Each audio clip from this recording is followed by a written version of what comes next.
दोस्तों, क्या आपने कभी सोचा है कि आखिरी सांस के बाद असल में क्या होता है? जब आपकी आंखें हमेशा के लिए बंद हो जाएगी, शरीर ठंडा पड़ जाएगा और आपका परिवार आपको शमशान की ओर ले जाएगा, तब क्या आपकी आत्मा सच में शांत हो जाएगी? या फिर आपके लिए एक ऐसा खौफनाक सफर शुरू होगा जिसकी कल्पना करके भी आज रोंगटे खड़े हो जाएंगे? आज हम गरुड़ पुराण के उन गुप्त और भयानक रहस्यों को खोलने वाले हैं जिन्हें भगवान श्री कृष्ण ने स्वयं पंछीराज गरुड़ को बताया था। सबको रस्सियों से क्यों बांधा जाता है? पैरों के अंगूठों को धागे से क्यों बांधते हैं? चीता पर सिर की खोपड़ी को डंडे से क्यों फोड़ते हैं? शमशान से लौटते वक्त पीछे मुड़कर क्यों नहीं देखना चाहिए? और मरने के बाद आत्मा को 13 दिन तक घर के आसपास क्यों भटकना पड़ता है? बैतरणी नदी की वो खौफनाक यात्रा, 16 भयानक नगर, 18 नरक और यमराज के दरबार का वो सख्त न्याय, यह कोई साधारण कहानी नहीं है। यह है मौत के बाद की सच्ची, रहस्यमयी और डरावनी यात्रा की पूरी तस्वीर। अगर आपकी हिम्मत है तो कान खोलकर सुनिए, क्योंकि एक बार यह सुन लेने के बाद शायद आपका जीवन हमेशा के लिए बदल जाएगा। तो तैयार हो जाइए, अब शुरू होती है गरुड़ पुराण की वो खौफनाक और रहस्यमयी कहानी।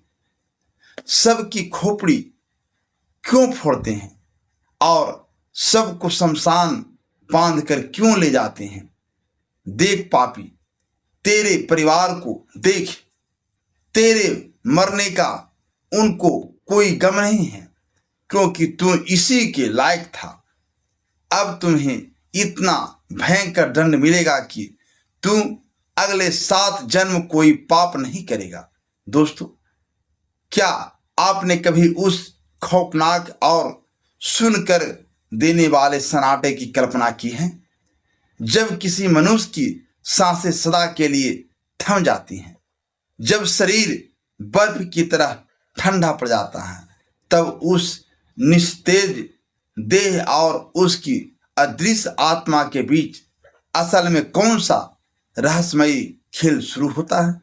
क्या आपके मन में कभी यह विचलित करने वाला प्रश्न उठा है कि शमशान की ओर जाती उस खौफनाक अंतिम यात्रा में एक बेजान और असहाय शव को रस्सियों से इतनी बेरहमी से क्यों मारा जाता है?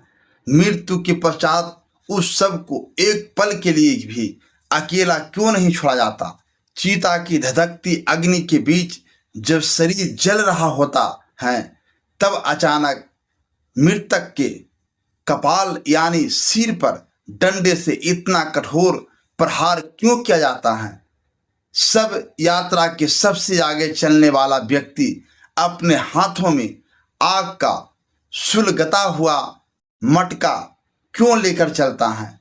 और शमशान से लौटते समय पीछे मुड़कर देखना पूरी तरह से वर्जित क्यों माना गया है? गरुड़ पुराण में भगवान श्री कृष्ण ने पंछीराज गरुड़ को मृत्यु और परलोक के ऐसे गहरे और डरावने रहस्य बताए हैं जिन्हें सुनकर आज भी किसी भी जीवन मनुष्य की रूह कांप सकती है। मृत्यु इस मायावी और नश्वर संसार का सबसे अटल, भयानक और निर्विवाद सत्य है जिससे कोई भी प्राणी बच नहीं सकता। जब किसी प्राणी का अंतिम समय अत्यंत निकट आ जाता है तो उसे अपने चारों ओर एक विचित्र सी और डरावनी धुंध दिखाई देने लगती हैं। यह धुंध कोई सामान्य अंधकार नहीं है, बल्कि यह परलोक से आए संदेश वाहकों की रहस्यमयी उपस्थितियों का सबसे पहला संकेत है। भगवान श्री कृष्ण गरुड़ जी से कहते हैं कि मृत्यु के ठीक पूर्व पापी मनुष्य को यमराज के भयंकर दूत स्पष्ट रूप से दिखाई देने लगते हैं। इन यमदूतों का स्वरूप इतना डरावना और विशाल होता है कि जीवित मनुष्य उसकी कल्पना मात्र से सिहर कर रह जाए। उनकी आंखें धधकते हुए अंगारों के सामने लाल होती हैं और उनके नाखून तलवार की तरह तीखे और भयानक रूप से लंबे होते हैं। यमदूतों के काले और भयावह चेहरे पर एक ऐसी क्रूर मुस्कान होती है जिसे देखकर मरने वाले जीव की आत्मा असीम भय से कांपने लगती हैं। पापी मनुष्य भयभीत होकर अपने परिजनों की ओर देखता है, परंतु उसके कंठ से कोई स्वर नहीं निकल पाता। हे क्रूर यमदूत, उस पापी जीवन के शरीर से उसके प्राणों को अत्यंत बलपूर्वक और निर्दयता से खींचते हैं।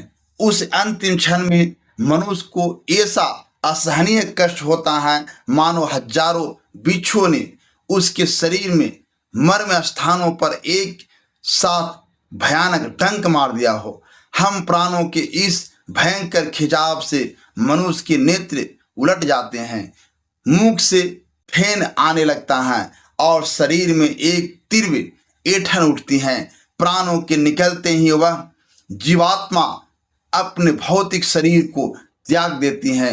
शरीर त्यागने के तुरंत बाद वो आत्मा अंगूठे के आकार का एक सूक्ष्म शरीर धारण कर लेती है, जिसे शास्त्रों में अंगुष्ठ मात्र शरीर कहा गया है। यह सूक्ष्म शरीर अपने ही मृत देह के ठीक ऊपर हवा में तैरने लगता है और नीचे का दृश्य देखता है। वह अदृश्य और सूक्ष्म आत्मा अपने ही निस्तेज शरीर को और उसके चारों ओर बैठकर विलाप करते हुए अपने परिजनों को अत्यंत दुखी होकर देखती रहती हैं।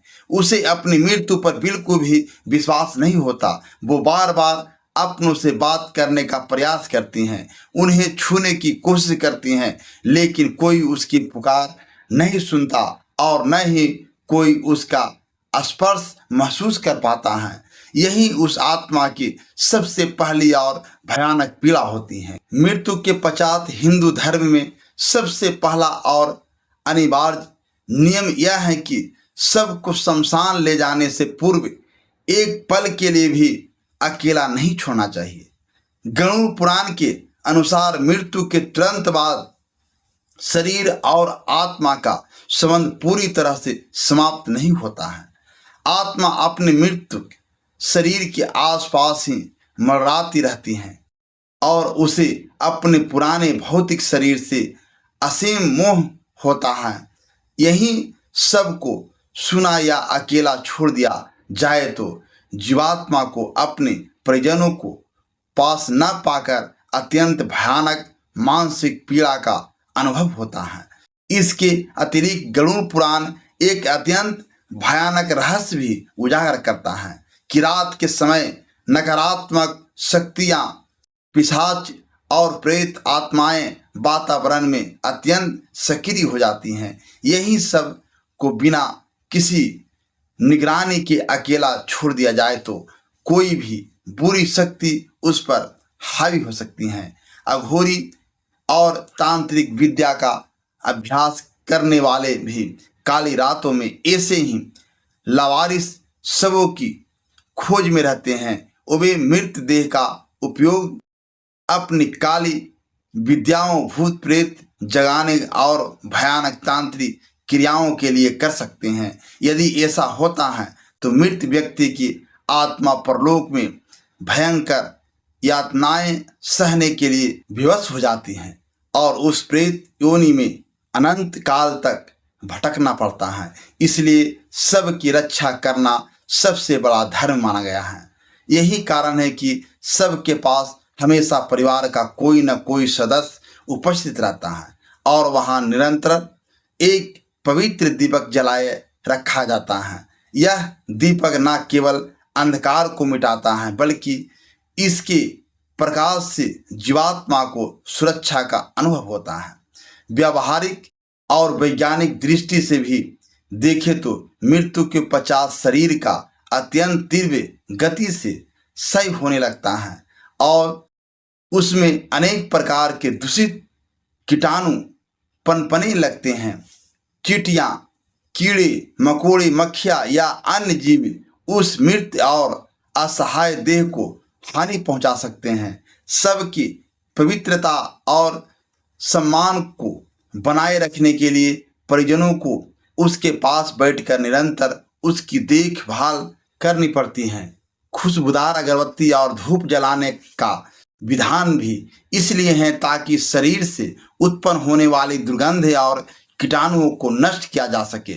गरुड़ पुराण में एक विशेष नियम यह भी है कि यदि किसी व्यक्ति की मृत्यु सूर्यास्त के पश्चात होती है तो उसका दाह संस्कार उसी रात नहीं किया जा सकता। रात के अंधकार में अंतिम संस्कार करने से आत्मा को परलोक में कभी शांति नहीं मिलती। यदि मृत्यु पंचक काल में हुई है, जो कि ज्योतिष शास्त्र के अनुसार 5 अत्यंत अशुभ दिन होते हैं, जो भी सबका तुरंत दाह संस्कार नहीं किया जा सकता। ऐसी स्थिति में सबके साथ कुसा घास का एक पुतला बनाकर उसका भी प्रतीकात्मक संस्कार किया जाता है ताकि परिवार में अन्य मृत्यु न हो। अगर मृतक का कोई पुत्र या पुत्री दूर हो तो उनके आने तक सबको सुरक्षित रखना पड़ता है। मान्यता है कि अपनी ही संतान के हाथों से किया गया दाह संस्कार आत्मा को शीघ्र मोक्ष प्रदान करता है, इसलिए उनकी प्रतीक्षा की जाती है। अब उस अत्यंत गूढ़ और सिरहन पैदा करने वाले रहस्य की ओर बढ़ते हैं कि सबको अंतिम यात्रा के लिए शमशान ले जाते समय अर्थी से कसकर क्यों बांधा जाता है। विशेषकर मृतक के दोनों पैरों के अंगूठों को एक साथ धागे से क्यों बांध दिया जाता है।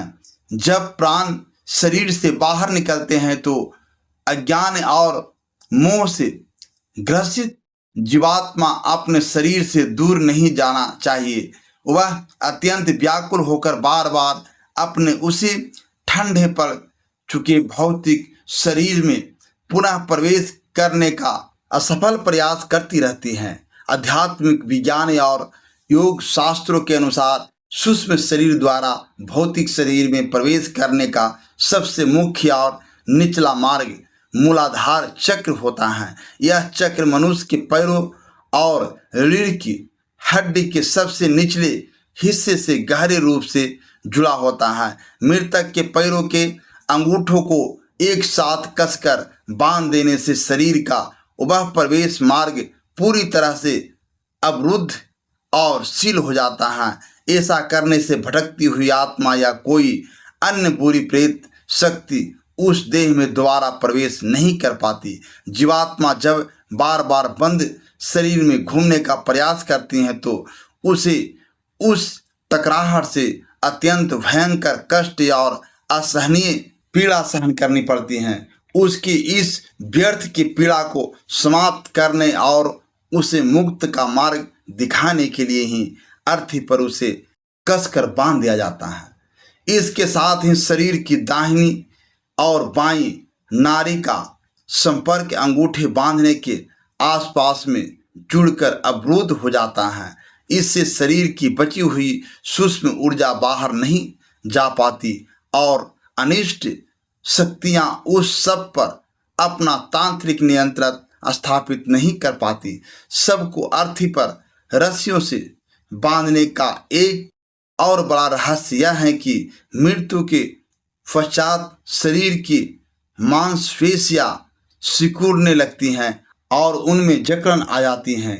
यदि सबको न बांधा जाए तो शमशान के मार्ग में झटकों से सब अनियंत्रित होकर गिर सकता है, जो कि अत्यंत अशुभ माना जाता है। जब यह भयानक सब यात्रा शमशान की ओर प्रस्थान करती हैं तो उससे पूर्व घर के द्वार पर एकोदिष्ट नामक एक विशेष श्राद्ध कर्म किया जाता है। इसके पश्चात सबको स्नान कराकर उसे एक नए वस्त्र से ढक दिया जाता है। गरुड़ पुराण के अनुसार जो वस्त्र मृतक को पहनाया जाता है उसे शमशान में जाकर 2 टुकड़ों में फाड़ दिया जाता है। वस्त्र का एक आधा हिस्सा शरीर पर रखा जाता है और दूसरा आधा हिस्सा वहीं शमशान में प्रेत के लिए छोड़ दिया जाता है। सब यात्रा में आपने देखा होगा कि परिवार का कोई मुख्य सदस्य अर्थी के सबसे आगे एक मटकी में आग लेकर चलता है। क्यों आपने कभी इस रहस्यमयी और सुलगती हुई मटकी के पीछे छिपे गहरे परलौकिक विज्ञान के बारे में सोचा है? प्राचीन काल के नियमों के अनुसार यह मान्यता है कि जिस घर में व्यक्ति ने अपना पूरा जीवन व्यतीत किया है, उसी घर की पवित्र अग्नि से उसका अंतिम संस्कार होना चाहिए। इसलिए घर के चूल्हे से यह अग्नि उपलोक के साथ एक मटकी में रखकर शमशान ले जाती हैं। इसी मटकी की अग्नि से शमशान घाट पर चीता को मुखाग्नि दी जाती है। यह इस बात का प्रतीक है कि व्यक्ति अपने जीवन की अंतिम यात्रा में भी अपने घर की ऊर्जा, संस्कार और आशीर्वाद को अपने साथ परलोक ले जा रहा है। इस मटकी के संबंध में एक अन्य वैज्ञानिक और रहस्यमयी कारण यह भी है कि शमशान में शव की परिक्रमा करते समय मटकी से जल गिराया जाता है। मटकी से गिरता हुआ जल शमशान की भूमि को पवित्र करता है और चीता के चारों ओर एक अदृश्य सुरक्षा घेरा बनाता है। यह जल का घेरा यह सुनिश्चित करता है कि दाह संस्कार की अग्नि केवल उसी निर्धारित क्षेत्र में रहे और बाहर फैलकर किसी अन्य जीव को हानि न पहुंचाए। साथ ही यह घेरा बुरी शक्तियों को उस चिता की पवित्र अग्नि में प्रवेश करने से रोकता है। सब यात्रा में शामिल होने के भी कुछ अत्यंत कठोर नियम गरुड़ पुराण में स्पष्ट किए गए हैं। जो महिलाएं गर्भवती होती हैं या जो व्यक्ति हृदय से अत्यंत भावुक और कमजोर होते हैं, उन्हें सब यात्रा में जाने की मनाही होती है। शमशान में उपस्थित नकारात्मक ऊर्जा और शोक का भयंकर वातावरण कमजोर हृदय वालों और गर्भ में पल रहे शिशु पर अत्यंत गहरा और विनाशकारी प्रभाव डाल सकता है। इसलिए उन्हें इस खौफनाक दृश्य से दूर रखा जाता है। इसी प्रकार यदि कोई व्यक्ति ब्रह्मचारी है तो उसे केवल अपने माता पिता और गुरु के सब को ही कंधा देने का अधिकार है। यदि वह किसी अन्य व्यक्ति के सब को कंधा देता है तो उसका वर्षों का कठोर ब्रह्मचर्य तुरंत भंग हो जाता है। परंतु समान व्यक्ति के लिए किसी शव यात्रा को देखना और मृतक को कंधा देना अत्यंत पुण्य का कार्य माना गया है। गरुड़ पुराण कहता है कि जो व्यक्ति किसी शव को कंधा देता है उसे एक बड़े यज्ञ के बराबर का पुण्य फल प्राप्त होता है। शमशान घाट में जब शव को चिता पर रखकर अग्नि दे दी जाती है तब एक अत्यंत ही निर्मम और हृदय विदारक क्रिया संपन्न की जाती है। इस क्रिया को हिंदू धर्म में कपाल क्रिया कहा जाता है, जिसे देखकर ही रूह कांप उठती है। इस क्रिया में शव के सिर पर बांस के मोटे डंडे से प्रहार करके उस कठोर खोपड़ी को फोड़ा जाता है। यह देखना किसी भी मनुष्य के लिए अत्यंत कष्टकारी होता है, परंतु गरुड़ पुराण के अनुसार यह आत्मा की पूर्ण मुक्ति के लिए सबसे अनिवार्य चरण है। मनुष्य के प्राण शरीर के 9 द्वारों में से किसी एक द्वार से निकलते हैं, जिनमें से सिर का ऊपरी भाग यानी ब्रह्मरंध्र सबसे पवित्र और श्रेष्ठ माना गया है। कपाल क्रिया करने से यह ब्रह्मरंध्र पूरी तरह से खुल जाता है। यदि जीवात्मा का कोई भी अंश मस्तिष्क में अटका रह गया हो तो वह इस प्रहार से तुरंत मुक्त हो जाता है। इस कठोर कृत्य से जीवात्मा पूरी तरह से इस नश्वर भौतिक शरीर के मोह से कट जाती हैं और मोक्ष की दिशा में अग्रसर होती हैं। जब तक सिर पूरी तरह से जलकर भस्म नहीं हो जाता तब तक आत्मा को परलोक में नया जन्म या मोक्ष प्राप्त करने में भयंकर बाधाएं आती है। इसलिए इस दर्दनाक क्रिया को आत्मा की पूर्ण मुक्ति और शांति का अत्यंत और सबसे रहस्यमय द्वार माना गया है। कपाल क्रिया का एक और खौफनाक कारण अघोरी विद्या और तंत्र से जुड़ा है। यदि चीता में कपाल अक्षत रह जाए तो तांत्रिक और अघोरी शमशान की राख से उस अधजले कंकाल को अपनी तंत्र साधना के लिए चुरा लेते हैं। वे उस कंकाल का उपयोग भूत प्रेत जगाने, वशीकरण करने या विनाशकारी तांत्रिक सिद्धियों में करते हैं। इससे मृतक की आत्मा तांत्रिक के हाथों बंधक बन जाती है और भयंकर पीड़ा सहती है। आत्मा को ऐसे भयंकर तांत्रिक दुरुपयोग से हमेशा के लिए बचाने के लिए ही कपाल को डंडे से पूरी तरह नष्ट कर दिया जाता है, ताकि कोई भी बुरी शक्ति उस मस्तिष्क की हड्डियों का अनुचित लाभ न उठा सके। वैज्ञानिक दृष्टिकोण से भी इस क्रिया का अपना एक विशेष महत्व है। मनुष्य की खोपड़ी की हड्डी शरीर का सबसे कठोर और मजबूत हिस्सा होती है, जिसे चीता की सामान्य अग्नि में पूरी तरह भस्म होने में बहुत अधिक समय लगता है। खोपड़ी के भीतर अग्नि का दबाव बढ़ने से वह एक भयानक आवाज के साथ अनियंत्रित होकर फट भी सकती हैं। इसलिए उसे पहले ही डंडे से तोड़कर अग्नि को मस्तिष्क के भीतर तक पहुंचने का मार्ग दे दिया जाता है, ताकि सब पूर्ण रूप से पंच तत्व में विलीन हो सके। अंतिम संस्कार पूर्ण होने के पश्चात जब परिजन शमशान से वापस लौटते हैं तो गरुड़ पुराण में एक बहुत ही सख्त और रहस्यमयी नियम बताया गया है। इस नियम के अनुसार शमशान से लौटते समय किसी भी व्यक्ति को भूलकर भी पीछे मुड़कर नहीं देखना चाहिए। यह नियम इसलिए इतना महत्वपूर्ण है क्योंकि जब चीता जल रही होती है तब भी आत्मा उसी स्थान पर उपस्थित रहती हैं और अपने परिजनों को जाते हुए अत्यंत दुख से देखती हैं। यदि परिजन मुंह बस पीछे मुड़कर देखते हैं तो आत्मा का मुंह कभी भंग नहीं हो पाता।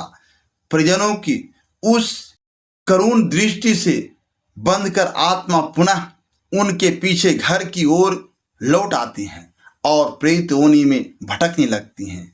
पीछे ना मुड़कर देखने से आत्मा को यह कठोर परंतु सत्य संदेश मिलता है कि अब उसका इस संसार और इस परिवार से कोई अलौकिक नाता नहीं रहा। यह निर्मम कृत्य आत्मा को सांसारिक मोह त्याग कर अपनी आगे की रहस्यमय परलोक यात्रा के लिए विवश करता है। इसलिए पीछे मुड़कर देखना न केवल अशुभ है बल्कि यह मृतक की परलौकिक शांति में सबसे बड़ी बाधा है। शमशान से घर लौटने के पश्चात घर में सीधे प्रवेश नहीं किया जाता। घर के द्वार पर नीम की कड़वी पत्तियां या तीखी मिर्च दांतों से चबाकर थूक दी जाती हैं और हाथ पैरों को शुद्ध जल से धोया जाता है। इसके पश्चात लोहा, जल, अग्नि और पत्थर का स्पर्श करके ही घर के भीतर कदम रखा जाता है।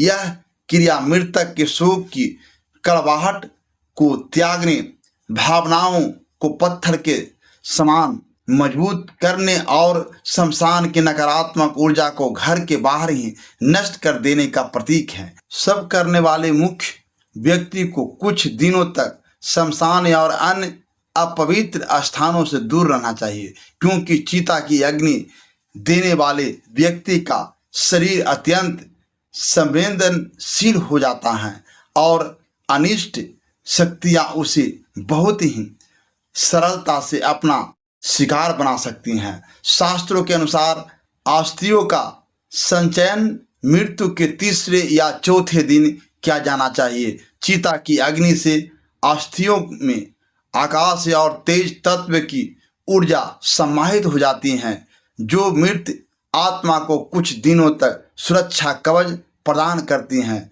परंतु समय बीतने के साथ ही ऊर्जा क्षीण होने लगती हैं और अनिष्ट शक्तियां उन अस्थियों पर अपना अधिकार जमा सकती हैं। इसलिए अस्थियों को समय पर एकत्र करके पवित्र गंगा या अन्य नदियों में प्रवाहित कर देना चाहिए। मृतक के बाद अंतिम संस्कार हो जाने का यह अर्थ कदापि नहीं है कि जीवात्मा तुरंत स्वर्ग या नरक चली जाती हैं। गरुड़ पुराण के अनुसार मृतक के पश्चात आत्मा पूरे 13 दिनों तक अपने ही घर के आसपास भटकती और रोती रहती हैं। इन 13 दिनों में परिजनों द्वारा जो पिंडदान और तर्पण किया जाता है, उसी से उस अदृश्य सूक्ष्म शरीर को बल और पोषण प्राप्त होता है। यदि परिवार के साथ यह पिंडदान न करे तो आत्मा भूखी प्यासी तड़पती है और प्रेत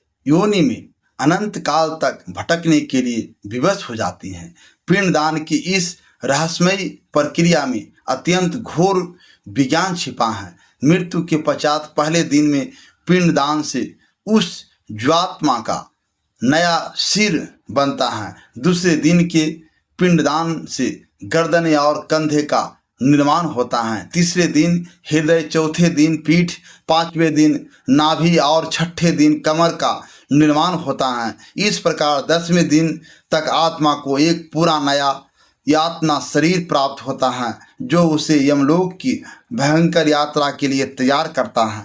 11वें और 12वें दिन वह प्रेत शरीर भोजन कर शक्ति संचय करता है। 13वें दिन के पश्चात यमदूत एक बार फिर से पृथ्वी पर आते हैं और उस जीवात्मा को मोटे पास में बांधकर यमलोक के उस भयानक मार्ग पर घसीटते हुए ले जाते हैं। यह परलोक की यात्रा अत्यंत ही कष्टदायक, लंबी और अंधकारमय होती है। गरुड़ पुराण में वर्णित यह मार्ग कोई साधारण मार्ग नहीं है, बल्कि यह यात्रा पूरे 348 दिनों तक निरंतर चलती है। इस पूरे 1 वर्ष की यात्रा में जीवात्मा को न तो पीने के लिए एक बूंद जल मिलता है और न ही विश्राम करने के लिए कहीं छाया नसीब होती है। उसे केवल वही भोजन प्राप्त होता है जो उसके परिजन पृथ्वी पर उसके निमित्त मासिक श्राद्ध में देते हैं। आत्मा को यमलोक में मुख्य द्वार तक पहुंचने के लिए पूरे 16 भयानक नगरों को पैदल पार करना पड़ता है। इन नगरों के नाम सोमीपुर, सूरजपुर, नागेंद्र भवन, गंधर्वपुर, क्रोचपुर, क्रूरपुर, विचरित भवन, भवापद, दुखद, नाना, कुद्रपुर, सुतप्त भवन, रौद्रपुर, पयोबरन, सीतांदेय और बहुभीति हैं।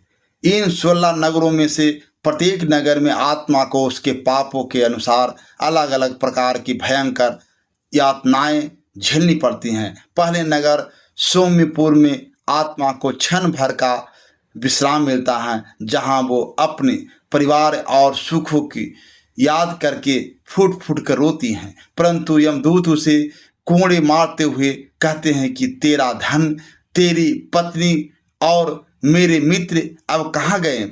अब तुम्हें अपने कर्मों का फल अकेले ही भोगना होगा। इसके बाद क्रूरपुर में उसे खूंखार कुत्तों और जंगली जानवरों का सामना करना पड़ता है। कहीं आत्मा को भयंकर शीत का सामना करना पड़ता है तो सुतप्त भवन जैसे नगरों में धरती इतनी गर्म होती है कि उसके पैर जलने लगते हैं। पयोबरन नगर में आकाश से आग और नुकीले पत्थरों की वर्षा होती है, जिससे आत्मा लहूलुहान हो जाती है। इस भयावह मार्ग के ठीक बीच में एक अत्यंत ही खौफनाक और विशाल नदी बहती है, जिसे बैतरणी नदी कहा जाता है। यह बैतरणी नदी यमलोक की सबसे भयानक बाधक है, जिसे देखकर ही पापी आत्माएं भय से कांप कर चीखने लगती हैं। बैतरणी नदी में सामान्य जल नहीं बहता, बल्कि यह पूरी नदी उबलते हुए पीव मवाद, दुर्गंध युक्त रक्त, मांस और हड्डियों से भरी हुई है। इस नदी का प्रवाह अत्यंत तीव्र और भयंकर गर्जना करने वाला होता है। इस खौफनाक नदी के तट पर और जल के भीतर भयानक मगरमच्छ, मछलियाँ और बर्ज जैसी तीखी चोंच वाले मांस भक्षी गिद्ध निवास करते हैं। जब कोई पापी आत्मा इस नदी के पास पहुंचती है तो यह जीव उसे नोचने और खाने के लिए उस पर टूट पड़ते हैं। इस रक्तमय नदी को पार करने का केवल एक ही उपाय है, गरुड़ पुराण में बताया गया है।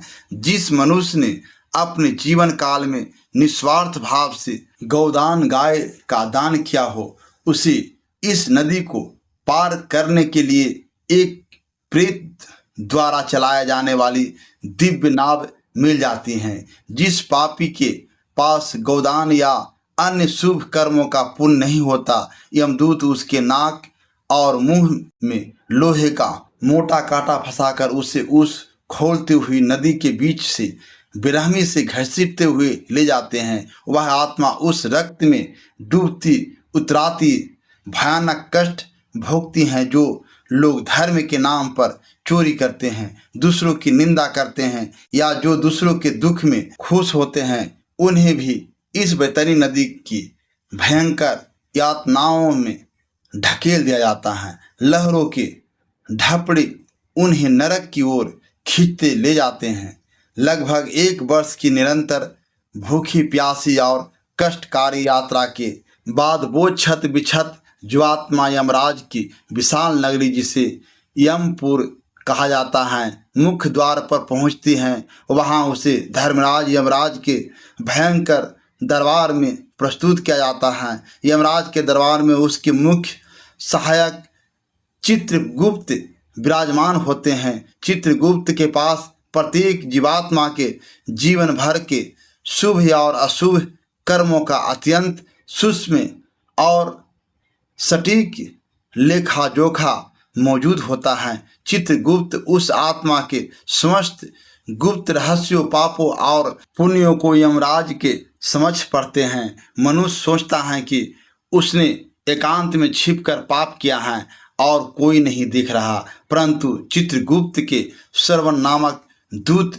सब कुछ सुने और देख रहे होते। जीवात्मा के उन्हीं कर्मों के आधार पर यमराज अत्यंत निष्पक्ष होकर अपना अंतिम न्याय सुनाते हैं और आत्मा को स्वर्ग का नरक की प्राप्ति होती है। गरुड़ पुराण में पापियों को दंडित करने के लिए 28 प्रकार के भयानक नरकों का अत्यंत विस्तृत वर्णन किया गया है। इन 28 नरकों में आत्मा को रोंगटे खड़े कर देने वाली ऐसी यातनाएं दी जाती हैं जिनकी कल्पना करके ही किसी का भी शरीर शून्य पड़ जा सकता है। प्रत्येक नरक किसी विशेष प्रकार के पाप के लिए निर्धारित किया गया है और वहाँ का दंड उसी पाप के अनुरूप होता है। गरुड़ पुराण मृत्यु के इन कठोर नियमों के बीच कुछ विशेष अपवाद भी स्पष्ट करता है। कुछ विशेष परिस्थितियों में हिंदू धर्म में शव का दाह संस्कार करना पुनः वर्जित माना गया है, क्योंकि इससे आत्मा को मोक्ष नहीं मिलता। यदि 11 वर्ष या उससे कम आयु में किसी बालक की मृत्यु हो जाए तो उसके शव को अग्नि नहीं दी जाती।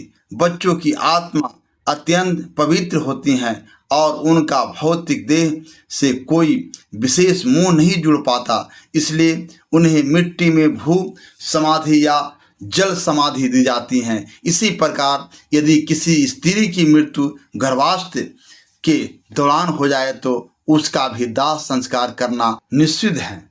इसके पीछे एक अत्यंत संवेदनशील कारण यह है कि चीता की अग्नि में गर्भ फट सकता है और शिशु बाहर आ सकता है, इसलिए उन्हें भी जल या थल समाधि दी जाती हैं। आत्महत्या करने वाले, सांप के काटने से मरने वाले, हैजा, आग या बिजली गिरने से जान गंवाने वाले लोगों की मृत्यु को अकाल मृत्यु माना जाता है। गरुड़ पुराण कहता है कि ऐसी अकाल मृत्यु होने पर आत्मा को सामान्य रूप से परलोक में गति नहीं मिल पाती। ऐसी भटकती आत्माओं की शांति के लिए केवल अंतिम संस्कार पर्याप्त नहीं होता, बल्कि नारायण बल्कि नामक एक विशेष कर्मकांड और यज्ञ करना अनिवार्य होता है। यदि यह कृत्य न किया जाए तो वह आत्मा प्रेत बनकर परिवार में लगातार अनिष्ट और अकाल मृत्यु का चक्र शुरू कर सकती हैं। सांप के काटने से हुई मृत्यु के मामले में आत्मा के उद्धार के लिए सर्प बलि का विधान बताया गया है। इसमें एक ब्राह्मण को सोने के सर्प की प्रतिमा और गाय का दान किया जाता है, तभी उस जीव को भयानक नरक और प्रेत योनि से मुक्ति मिलती है। मृत व्यक्ति के लिए अत्यधिक शोक मनाना और महीनों तक विलाप करना भी गरुड़ पुराण में वर्जित बताया गया है। तर्पण और अग्नि संस्कार हो जाने के पश्चात परिजनों को अपने आंसुओं पर नियंत्रण रखना चाहिए। जब परिवार के लोग अत्यधिक रोते हैं और मृतक का बार बार नाम पुकारते हैं तो परलोक की ओर जाती हुई उस आत्मा को अत्यधिक मानसिक कष्ट होता है, उसका मोह जागृत हो जाता है और वह अपने आगे की आध्यात्मिक यात्रा छोड़कर फिर से लौकिक बंधनों में उलझने लगती हैं। मृतक की कोई भी वस्तु जैसे उसके कपड़े, उसकी घड़ी या उसके गहरे जीवन लोगों को कभी नहीं पहनने चाहिए। इन भौतिक वस्तुओं में मृतक की असीम ऊर्जा और उसका गहरा लगाव बसा होता है। यदि कोई जीवित व्यक्ति उन वस्त्रों या गहनों का प्रयोग करता है तो आत्मा असहज हो उठती है और वह उस व्यक्ति को मानसिक और शारीरिक रूप से परेशान कर सकती हैं। इसलिए उन वस्तुओं को गलाकर नया रूप देना चाहिए या उन्हें किसी सुपात्र को दान कर देना चाहिए। सूतक और पातक के नियम भी मृत्यु के पश्चात अत्यंत महत्वपूर्ण होते हैं। सब यात्रा में जाने वाले को 1 दिन का, मुर्दा छूने वाले को 3 दिन का और कंधा देने वालों को 8 दिन का सूतक लगता है। घर में आत्महत्या होने पर वह पातक 6 महीनों तक माना जाता है। इन नियमों का पालन न करने से जीवित व्यक्तियों पर प्रेत बाधा और नकारात्मक शक्तियों का प्रभाव पड़ सकता है। यह नियम केवल पवित्रता के लिए नहीं बल्कि अदृश्य शक्तियों से बचाव का एक आध्यात्मिक कवच भी है। अंत में भगवान श्री कृष्ण पंछीराज गरुड़ जी को यह परम ज्ञान देते हैं कि मनुष्य को ईश्वर ने जो यह अनमोल बुद्धि और देह दी है उसका उद्देश्य केवल सांसारिक सुख भोगना नहीं है। यह जीवन सत्कर्म करने, दान देने और आत्मज्ञान प्राप्त करने का एक दुर्लभ और अमूल्य अवसर है। जो व्यक्ति अपने पूरे जीवन काल में निस्वार्थ भाव से धर्म का पालन करता है, गरीबों का भोजन कराता है और निरंतर ईश्वर का ध्यान करता है, उसके अंतिम समय में भयानक यमदूत नहीं आते। ऐसे पुण्यात्मा को लेने के लिए भगवान के दिव्य प्रासद आते हैं। ऐसे पुण्यात्मा मनुष्य के लिए मृत्यु कोई खौफनाक अंत नहीं बल्कि परमात्मा से मिलन का एक महान उत्सव बन जाती हैं। उसे यमलोक की यातनाएं नहीं सहनी पड़ती और न ही वह बैतरणी नदी के खौफनाक दृश्यों का सामना करता है। मृत्यु के पश्चात उस श्रेष्ठ आत्मा को एक दिव्य विमान में बैठाकर सीधे स्वर्गलोक या गोलोक धाम ले जाया जाता है। वहाँ वो एक प्रकाशमय आध्यात्मिक शरीर प्राप्त करके अनंत काल तक आनंद में रहता है और जन्म मरण के इस भयानक चक्र से सदा के लिए मुक्त हो जाता है। मृत्यु का यह संपूर्ण विज्ञान है और गरुड़ पुराण के यह रोंगटे खड़े कर देने वाले रहस्य हमें केवल डराने के लिए नहीं रचे गए हैं। यह ज्ञान हमें मोह माया की गहरी नींद से जगाने और जीवन की वास्तविक उद्देश्य को समझाने की एक अत्यंत कठोर चेतावनी है। जब हम इन गहरे रहस्यों को समझ लेते हैं तो मृत्यु का भय धीरे धीरे समाप्त होने लगता है और जीवन जीने का सही अर्थ समझ आने लगता है। मनुष्य को यह ज्ञात हो जाता है कि जो जन्मा है वह एक दिन अवश्य मरेगा, परंतु वह मृत्यु अंत नहीं बल्कि कर्मों के अनुसार एक नई और रहस्यमयी यात्रा की शुरुआत मात्र है। तो दोस्तों, उम्मीद है आपको यह जानकारी अच्छी लगी होगी। जानकारी पसंद आई हो तो वीडियो को लाइक जरूर करें और कमेंट में जय श्री कृष्ण लिखना ना भूलें और हमारे चैनल को सब्सक्राइब जरूर कर दीजिएगा। मिलते हैं अगले वीडियो में। धन्यवाद।